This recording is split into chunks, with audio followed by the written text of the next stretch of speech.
Question number 2, the Honourable Annette King. Thank you, Mr Speaker. My question is to the Prime Minister.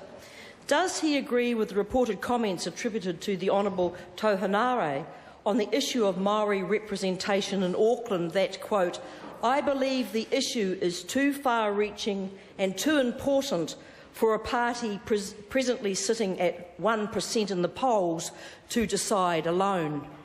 The Honourable Tony Ryall on behalf of the Prime Minister. On behalf of the Prime Minister. Very good.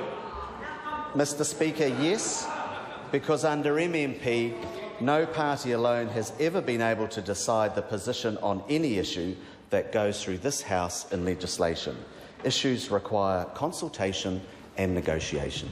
The Honourable Annette King. Supplementary question, Mr Speaker. Will there be Maori seats on the Auckland Super City Council as the Māori Party demand, or no Maori seats on the Auckland Super City Council as the ACT Party demands? Has he, as the acclaimed deal-maker, found a compromise position, something he hinted at recently? The Honourable Tony Ryall. Mr Speaker, on behalf of the Prime Minister, we are currently working through the arrangements relating to the reorganisation of Greater Auckland local governance, and decisions will be made in due course. The Honourable Annette King.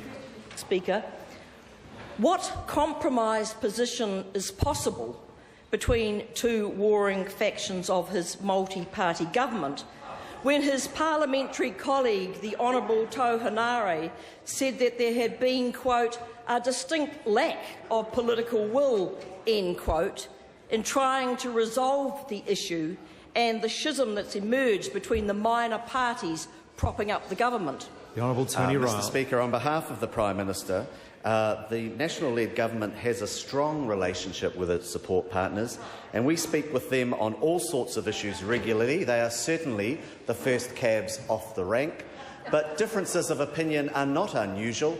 I'd ask the member to look at the opinions of her own party members, not only on this issue, but also on her party leadership. Sue Bradford. Sue Bradford. Does the Prime Minister... Sue Bradford. Does the Prime Minister agree that if Rodney Hyde does walk, it will actually be a win-win for his government? The Honourable Tony Ryall. On behalf of the Prime Minister, I don't think that's the case at all. This government is providing strong leadership for New Zealand, and all the ministers, including Mr Hyde, are contributing to that. The Honourable Annette King. Mr Speaker.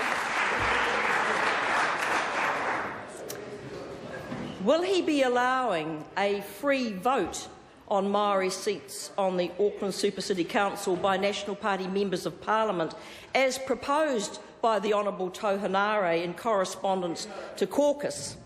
Or is he afraid that the deep division seen between the ACT and the Māori Party will also be exposed within his own caucus, who have been tolerating Māori issues because of the deal stitched up with the Māori Party?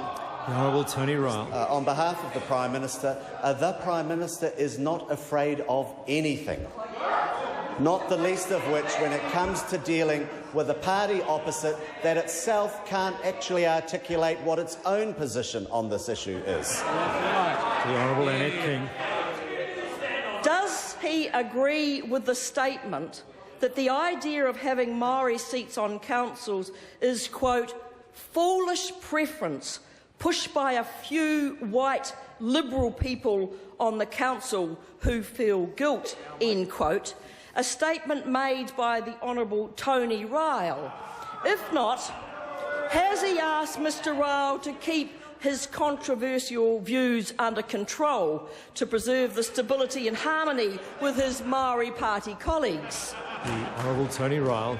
On behalf of the Prime Minister, I have not asked the Honourable Tony Ryall for his view on this issue, because these discussions are ongoing. But what I can assure the member is that the government is working with its support parties every day, providing strong leadership for New Zealand.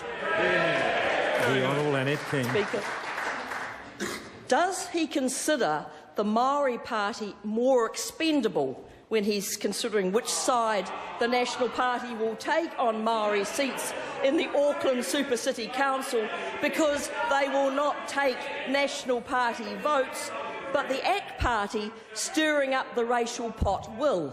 The Honourable Tony Ryall. On behalf of the Prime Minister values the support of both the Māori Party and the ACT Party, and he works constructively with them every day of the week.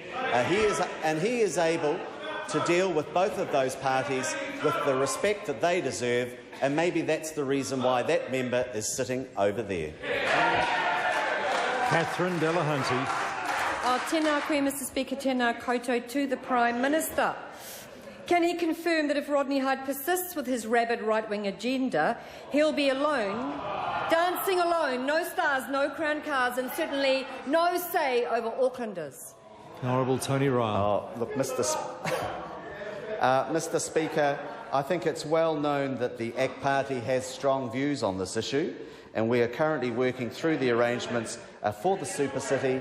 We're having discussions with support parties, and we are not about to start conducting those discussions within the news media. The point of order. The Honourable Trevor Mallard.